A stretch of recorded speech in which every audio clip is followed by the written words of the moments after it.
Hello, everybody. For today's educational webinar with Orange Audubon Society, we're going to be talking about the upcoming City Nature Challenge. So you're going to learn how you and your students can participate in this very fun event. The City Nature Challenge is an international celebration of biodiversity in and around urban areas. This started in 2016 with just two cities, San Francisco and Los Angeles. And as you'll see in one of my upcoming slides, it's really blossomed and it's become a worldwide event now. So the City Nature Challenge is a global BioBlitz, which means you inventory all the different kinds of living things that you can. It's community science. It's open source, so anyone can contribute. It's definitely an educational opportunity, and it involves the community with engagement and inclusion. So take a look. In 2016, there were only 2 cities. Last year, there was 445.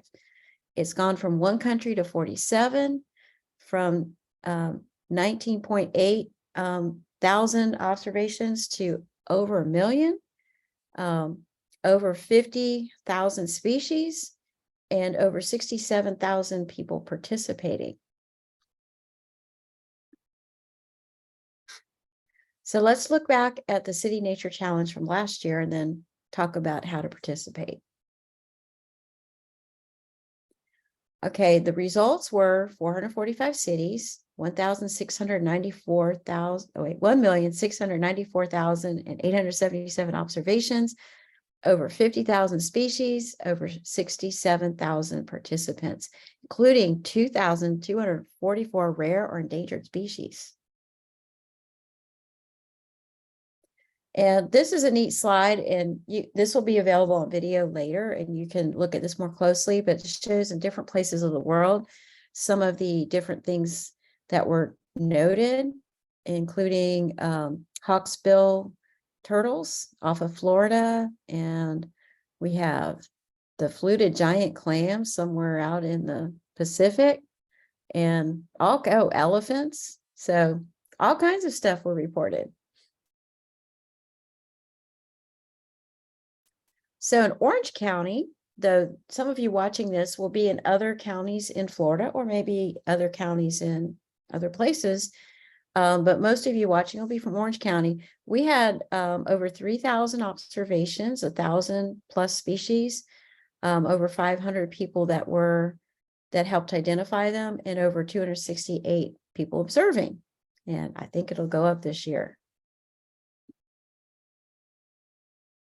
And the most common observed species in Orange County was the brown anole, which is not native, but that's okay.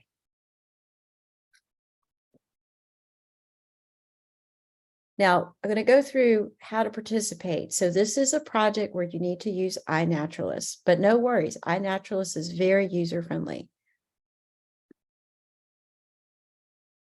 So you need to create an account. Now you can do it on your phone or you can do it on the desktop, but you're going to go to www.inaturalist.org and you're going to sign up and create an account.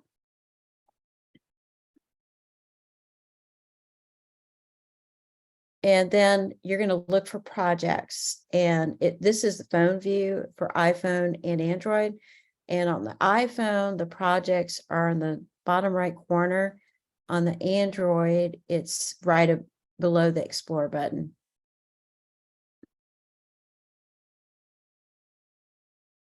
And you're going to search for a project page because the projects will come up in a list, and you can type in City Nature Challenge 2023.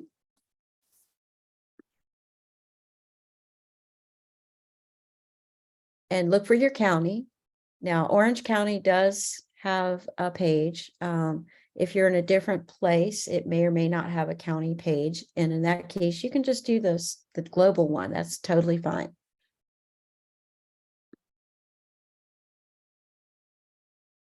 And you'll see the project homepage. And I just looked at mine, and currently there's no observations because the window for observing is not yet open, but you can use iNaturalist now once you have an account, and we'll show you how to do that and get practice. So all you have to do, and so for this part of iNaturalist, you can use your phone. You can use your desktop, and I'll show you how to do that. But the phone makes it really easy. So all you have to do is you take photos, use your camera, and just take a photo of a plant, any type of animal, a fungus, signs of an animal. Just take a photo. That's all you got to do. So even like if you find a footprint, you can take a photo of that. Isn't that great?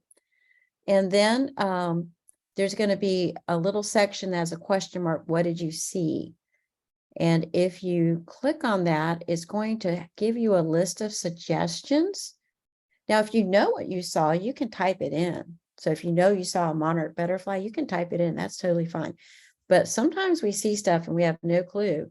Like the other day, I saw a dragonfly. I had no clue what it was. So I clicked on it and then it gave me a list. And I looked at, well, it looks like this. So, and then I clicked on that.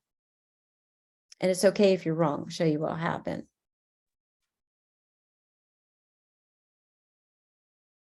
And then you can submit your observation.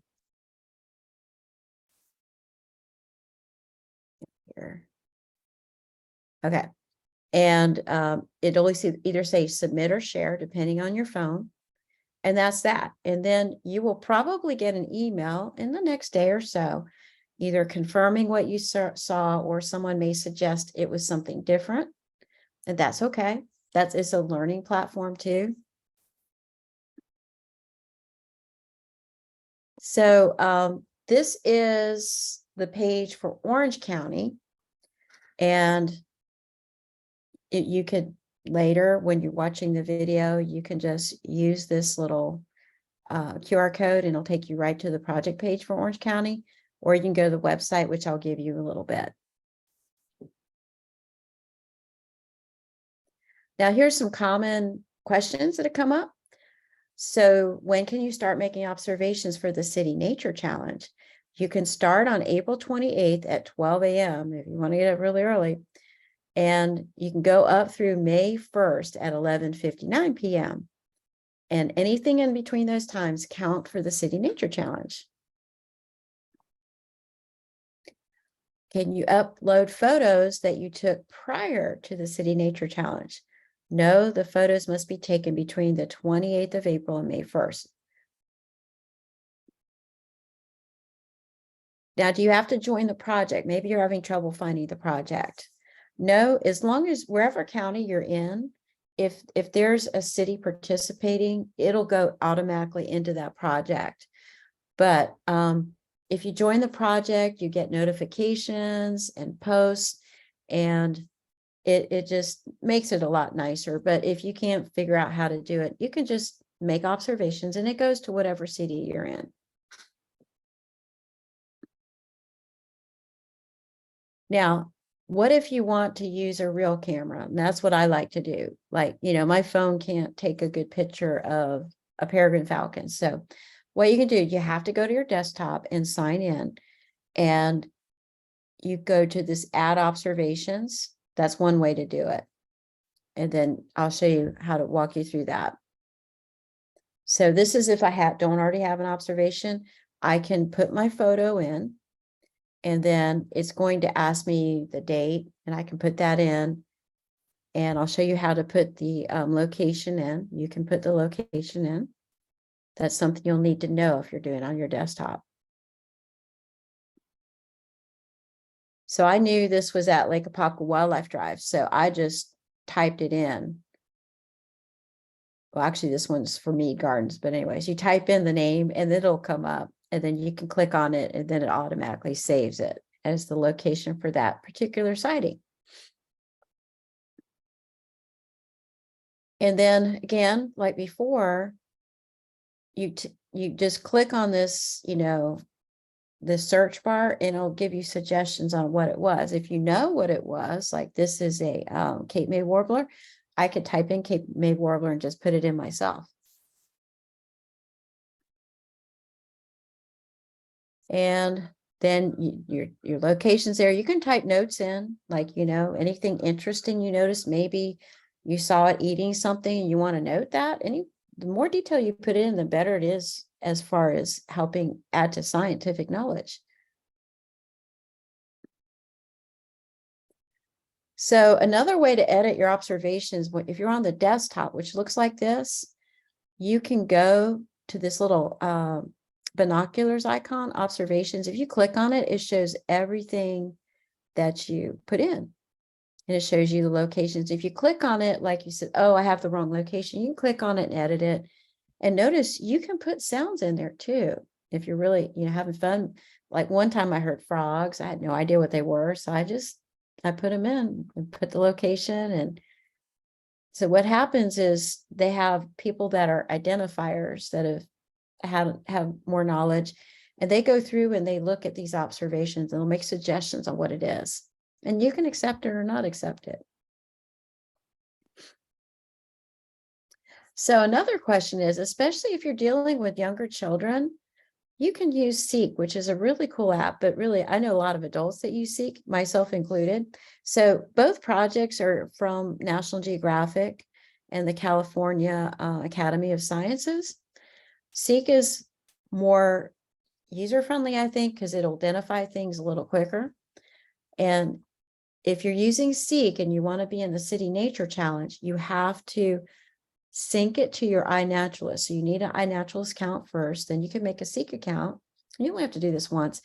And then when you on the home page, you can just click on iNaturalist and it tells you how to sync it. And that way, when you identify something with Seek, it gives you the option to post it to iNaturalist, and then it goes as part of the project. But Seek doesn't send any information anywhere. It just helps you identify. So this is how it works. So for example, I had this photo I took of this bird on Seek, and I clicked on identify and it said, oh, it's a painted bunting. And then because I'm synced to iNaturalist, I could click post to iNaturalist and there it goes. And then it's part of the challenge.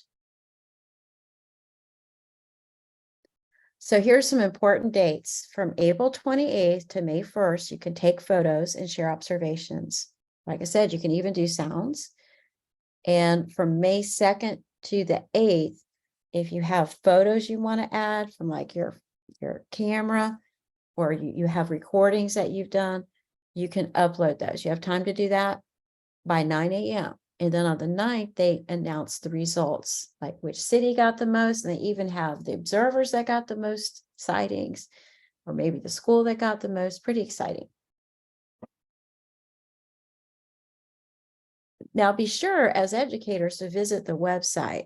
So this is the City Nature Challenge website, which will be listed here. And there's a lot of things you could do to make this more of an educational experience for your students. So go to the toolkit. And then you can see the different age levels. So for example, I went to the ages 5 to 8, I believe. And then this is what it looked like. So that was K-2 activities, and it had lots of different things that you could easily do. Tells you how long it takes. And that way you can make it a more solid experience for your students. And also just to mention, you can simply do the City Nature Challenge at recess, and you could just take pictures and let the students see and get excited about what you're seeing. You don't have to go that deep. So there are going to be some other trainings through the Nature Conservancy. There's one on the 26th. And again, this will be recorded, so you can get that link then. You can just get it down. And there's also the Zoom meeting, or there's an Eventbrite to sign up. And there's the website. It's citynaturechallenge.org.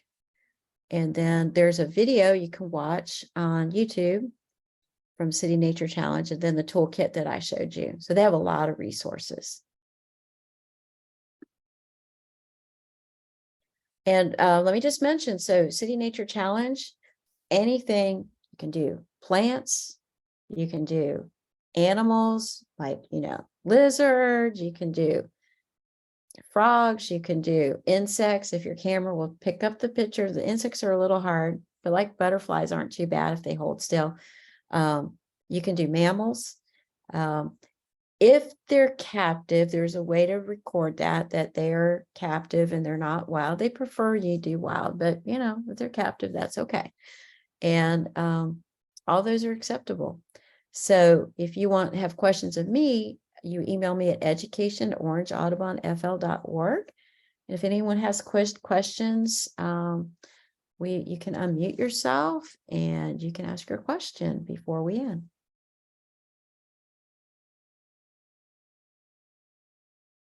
And I'm going to stop the recording.